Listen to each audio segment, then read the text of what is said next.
This is the North Carolina Fusion Podcast. Brought to you by Wake Forest Baptist Health.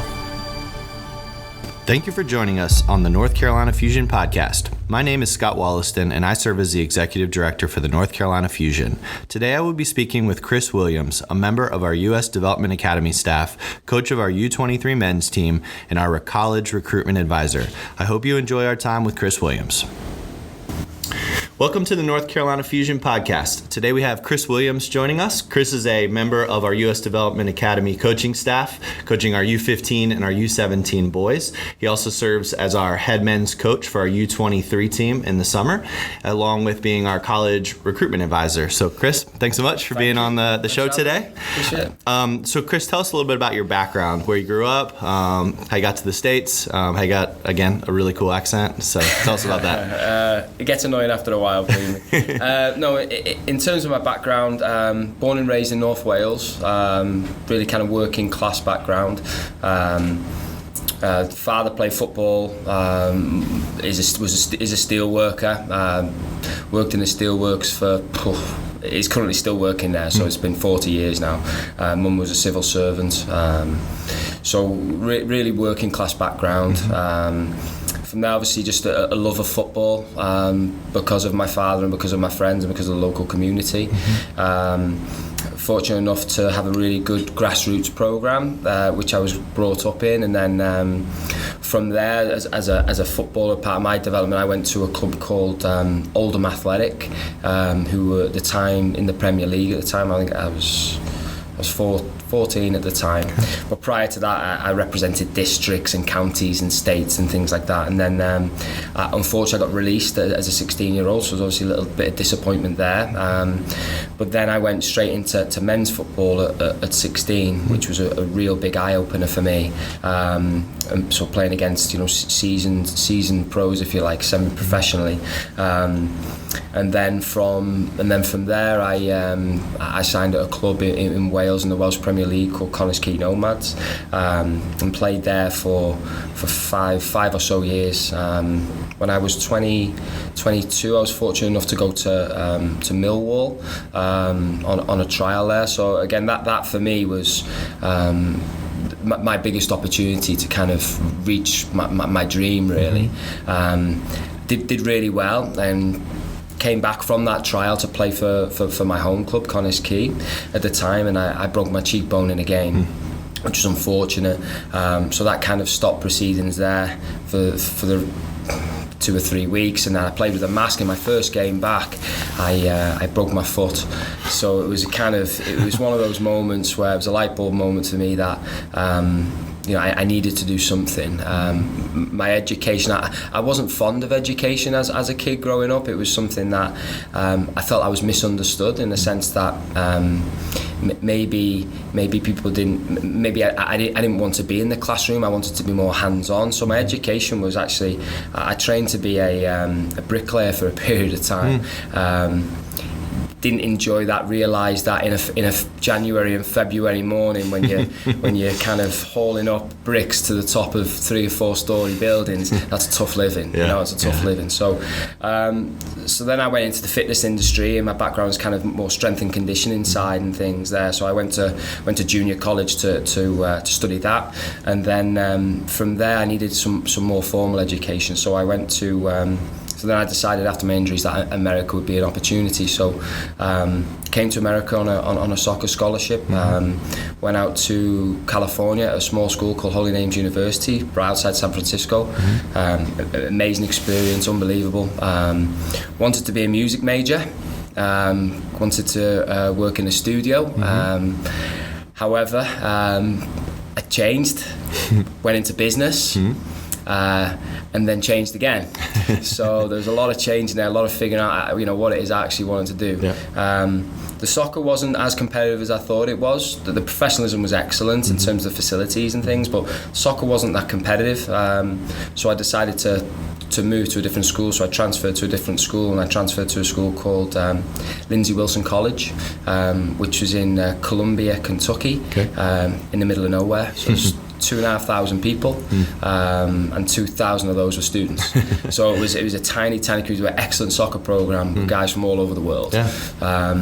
So it was a fantastic experience. We were pretty successful there, won 2 national championships and some good individual accolades and things, but excellent experience. And I graduated there with a communications major, which was excellent, which was great.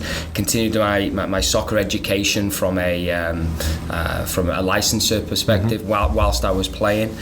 During that time, I was studying my master's degree at sports coaching at the University of South Wales, back home, so it was online, as well as obviously doing my formal education as far as the soccer side.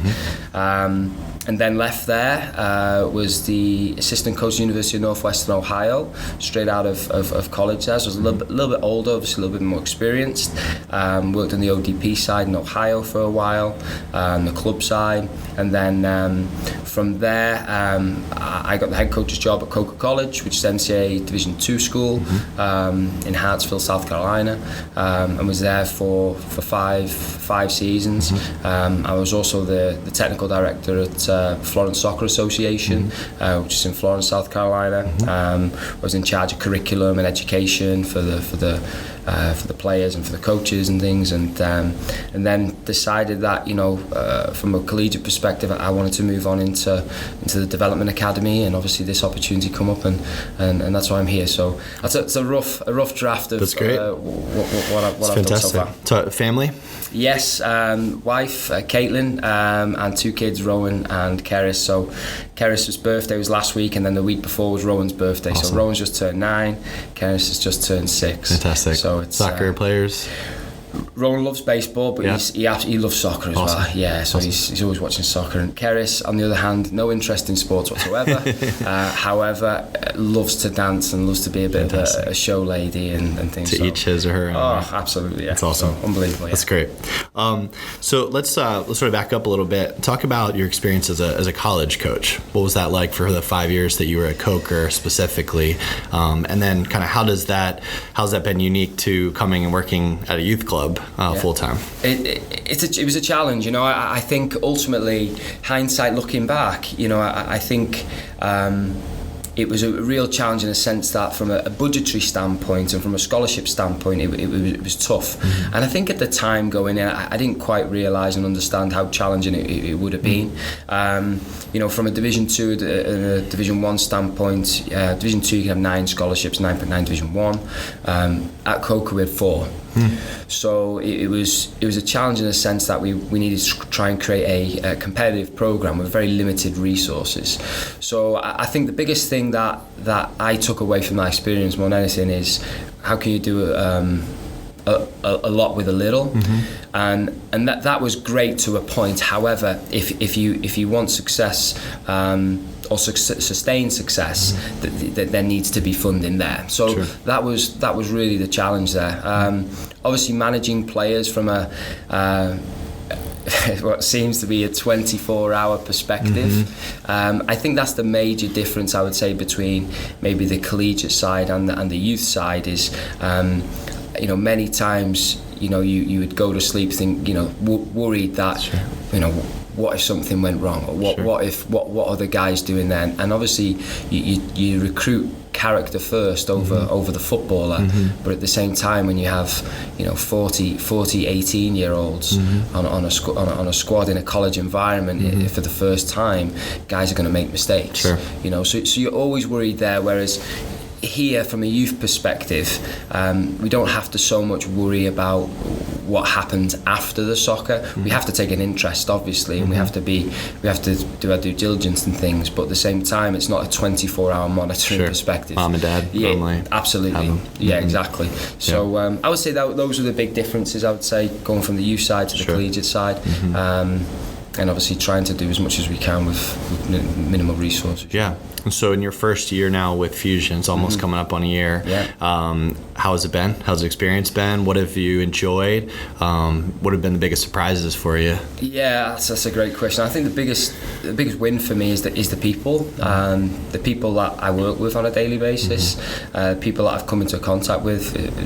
I think ultimately it doesn't matter what organisation you're in. If you're working with good people and you can come into work with a smile on your face every day, I think that for me is a win.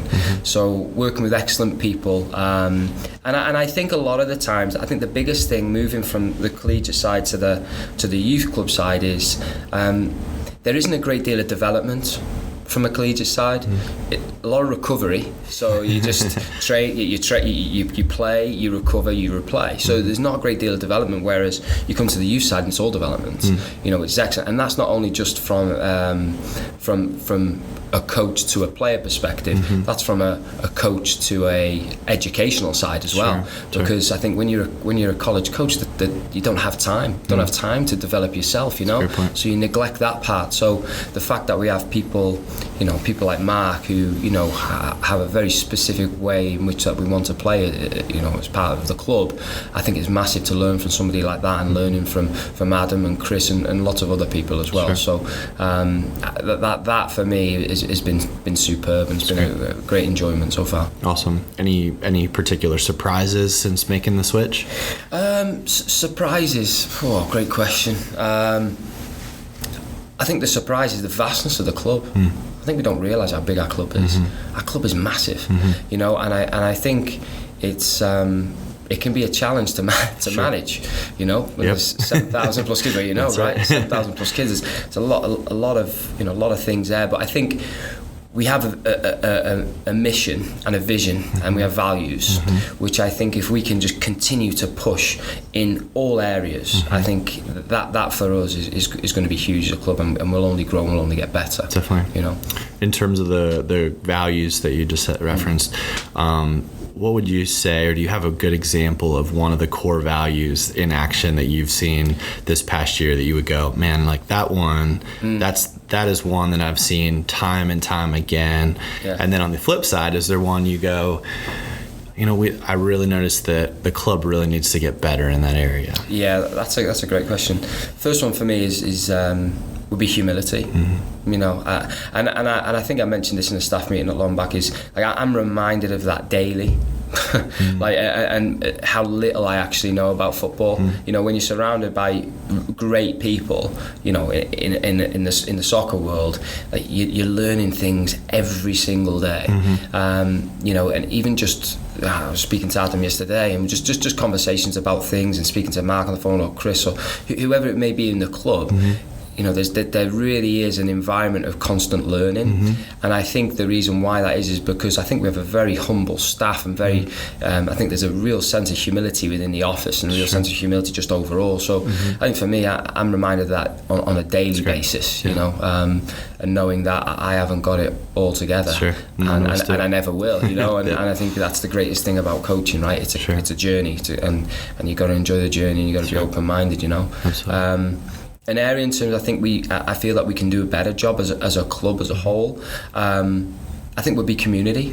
I think that is one of our core values, and I think it's probably the easiest one to be neglected, because you have to actually go out and do it, as opposed to the humility side, where it's in you as a person. It's a feeling. Whereas from a community standpoint, we have to go out and actually do it. So. I know that there are people within the club who do fantastic jobs of that.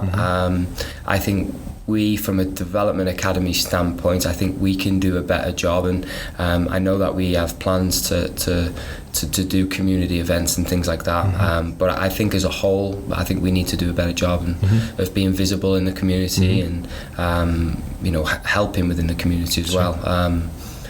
And I think we have the people to do it. It's just a case of fitting it all in. That's right. Being intentional about it. Absolutely, yeah, I agree. So talk about the DA. A lot of folks maybe that are listening hear DA, Development Academy, U.S. Soccer Development Academy, but maybe don't understand quite what it is. Where does it fit on the spectrum of if youth soccer, both the boys and the girls side, even though we don't have the Development Academy on the girls side? Speak to what that program is, why it's important, what type of players, what type of commitment does it take to play at that level? And maybe even what are the aspirations of players that are playing in the Development Academy? Yeah, it's another great question. In a nutshell, what the Development Academy is, or what it's supposed to be, is the best level of youth soccer in the country. That's basically what it's supposed to be. And the reason for the Development Academy was to identify players potentially to go into the national team. I think the initiative has been unbelievable. It's been great. We've seen some fantastic stories, not only just within our club but other clubs as well, where graduates of the Development Academy have fed the first team, oftentimes. So in a nutshell, that's what it is. In terms of the commitment that it's required, these types of players are players who have aspirations to potentially play at the next level. So that could be collegiately, or it could be the next level again, which is professional soccer. And that's really the aspirations of those players. So in order to have that type of aspiration, there also needs to be a commitment level that comes with that.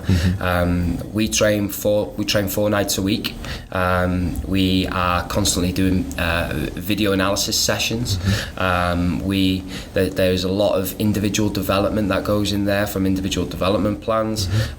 There's a lot of analysis in there, a lot of feedback within that as well. Lots of travel. We travel down to Miami, we travel to Tampa, we travel to Orlando, we go to Georgia. So we travel all over. So in terms of the commitment level, it's a lot. It's a lot for the players, but at the same time, in order to play at the next level, that's the commitment level that is required. I'll be honest, it's not for everybody, and that's okay. Yeah, that's okay, because there are other pathways as well that we have within the club, and other clubs have different pathways as well. But ultimately, that's the level of commitment that is required to play in the Development Academy. And we have an attendance policy as well. So if guys are constantly missing practices and things, it's on a case-by-case basis. But that's something that we don't tolerate, because we're professional in everything that we do, and we value the attendance, because we feel if you don't attend, then you're not getting better as a player. So that's what is required. Absolutely.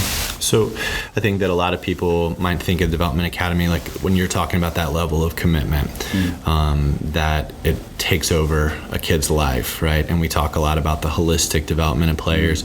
We also talk about relationships, and why would a kid want to maybe give up that opportunity to play high school soccer, or be around their friends at that time, or why would families want to spend the money that it takes to travel like they do and make this level of commitment, the time commitment?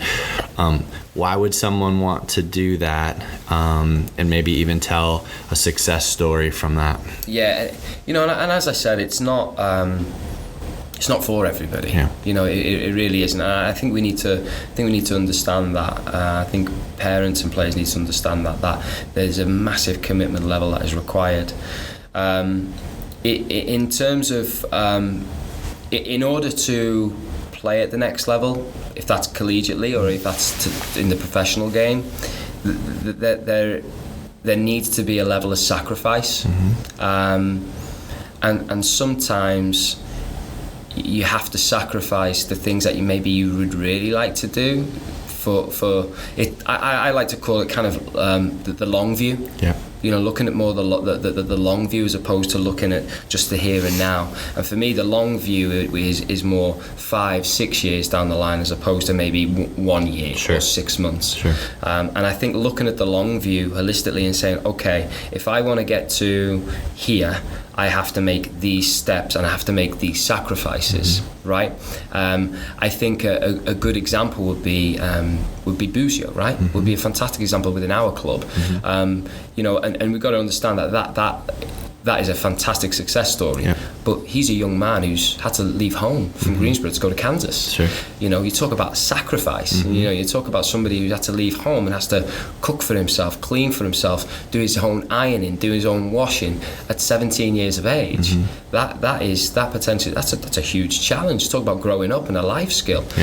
So I think if that is where you want to be, right, and you want to play at the next level, you have to understand that there are sacrifices that you have to make, and you have to understand that maybe not playing high school soccer is a better investment than playing high school soccer, or your parents investing in your soccer education is probably a better thing for you down the road, if you like, to play obviously collegiately or potentially play at that next level as well. Exactly. And I think, again, like you said, it's not for everybody. Yeah. And it depends on what your dreams and aspirations are. Absolutely. Right? And the whole platform is there because U.S. Soccer believes that's the best platform for kids to achieve that success. Absolutely. Or achieve that goal of playing in college or playing professionally. Yeah, right? absolutely. And so it's not to say that a kid who doesn't do the development academy and plays at a different level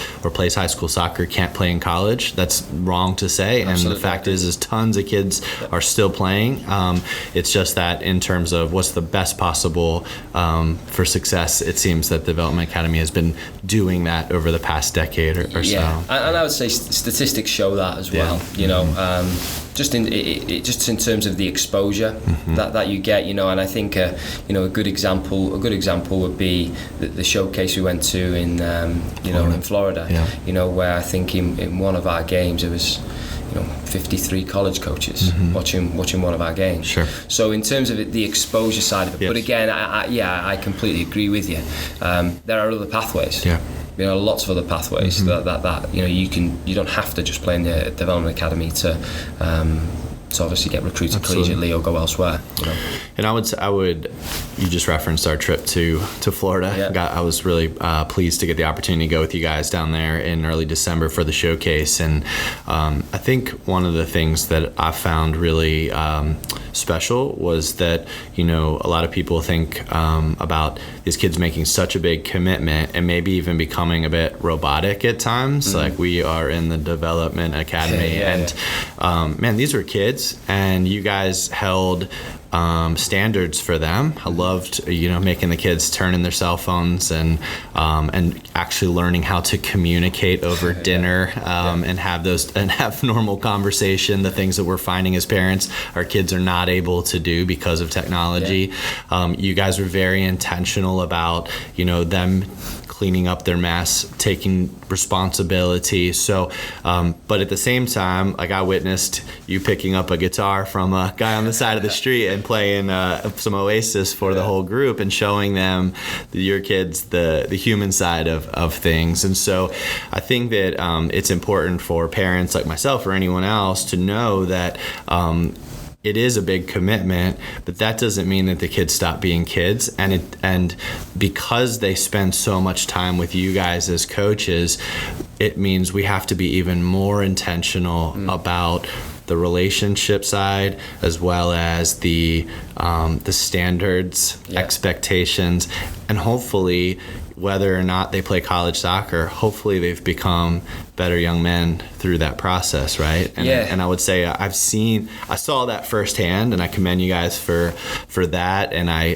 hope that people understand that that's going on from the outside. Yeah, so. I can't. I think there's a big, which comes under the umbrella of culture, right? And I think that's a huge buzzword right now, just within the world of sports. But I really do believe that we live and breathe it. As coaches, and we really try and enforce it within our players as well, because I think the reality is we're not just developing footballers, we're developing humans, right? And I think that is a huge proponent of it, is that we want them to leave this academy and we want them to be good citizens, as opposed, not only just good footballers, but good citizens, and it requires a lot of hard work, and as you said, intentionality.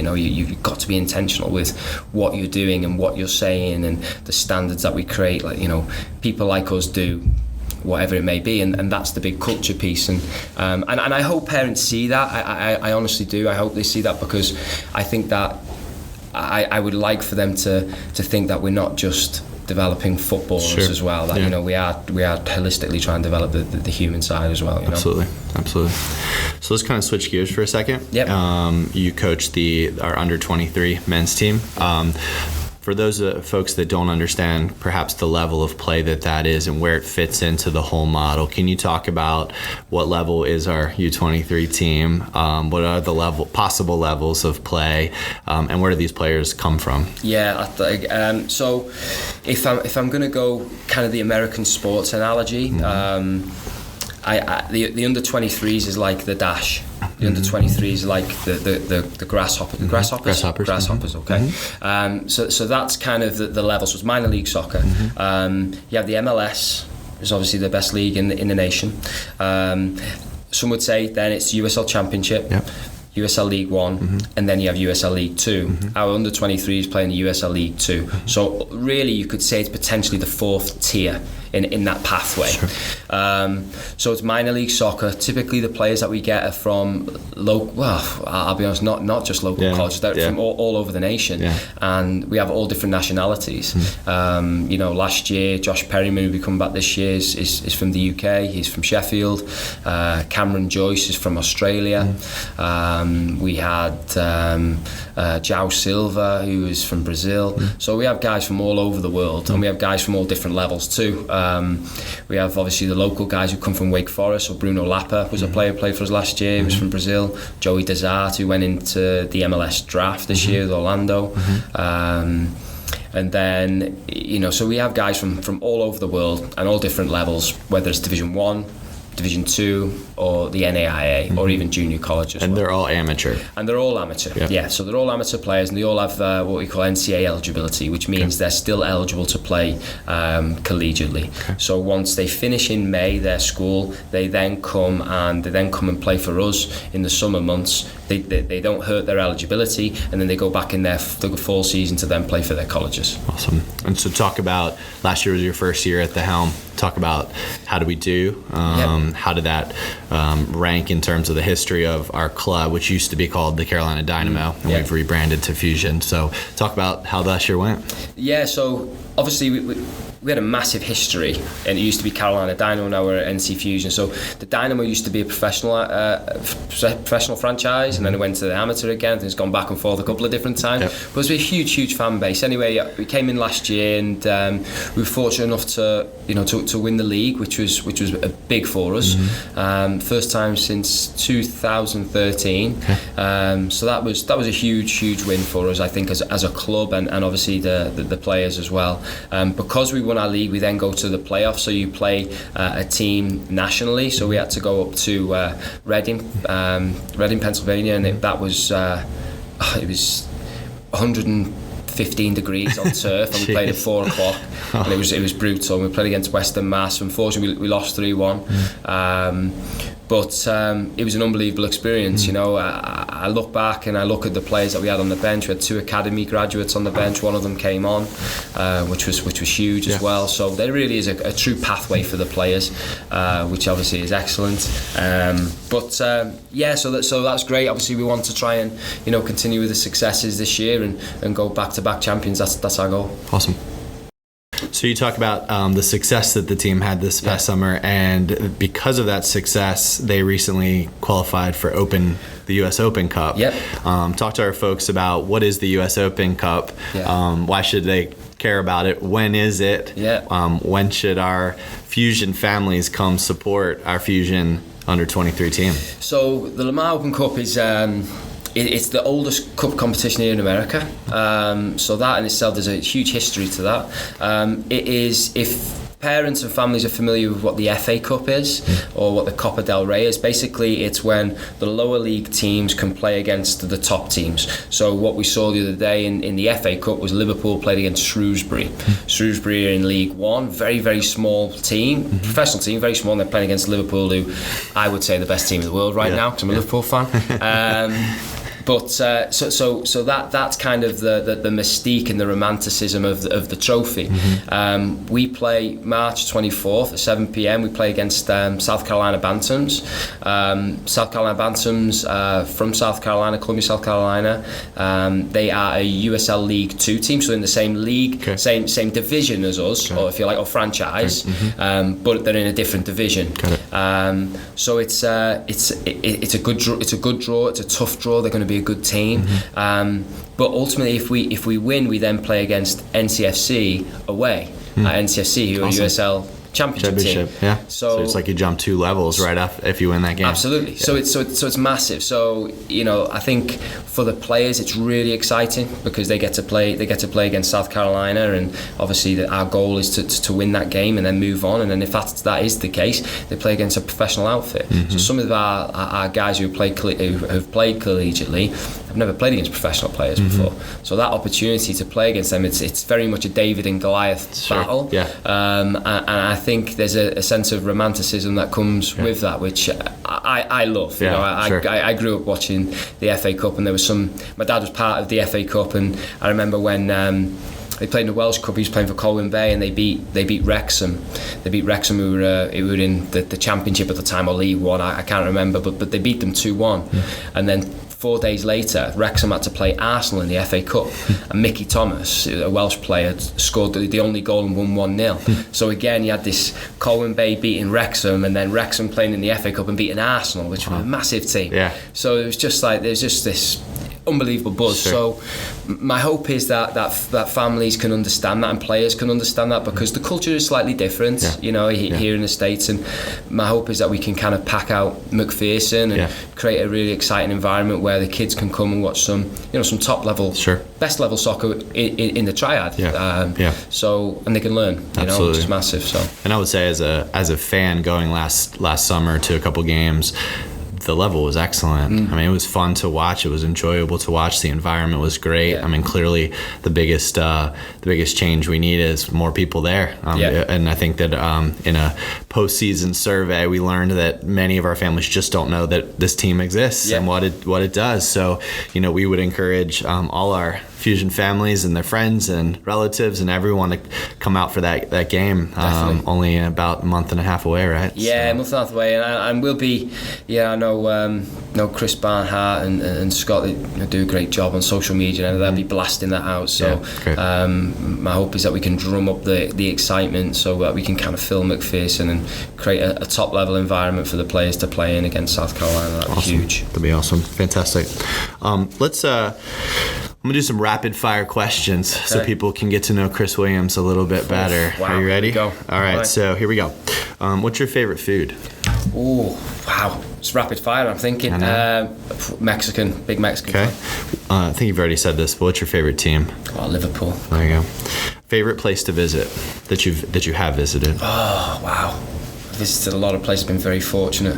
Love Edinburgh. Okay. Edinburgh's an unbelievable city. Culture, history, the Royal Mile is amazing as you walk up that.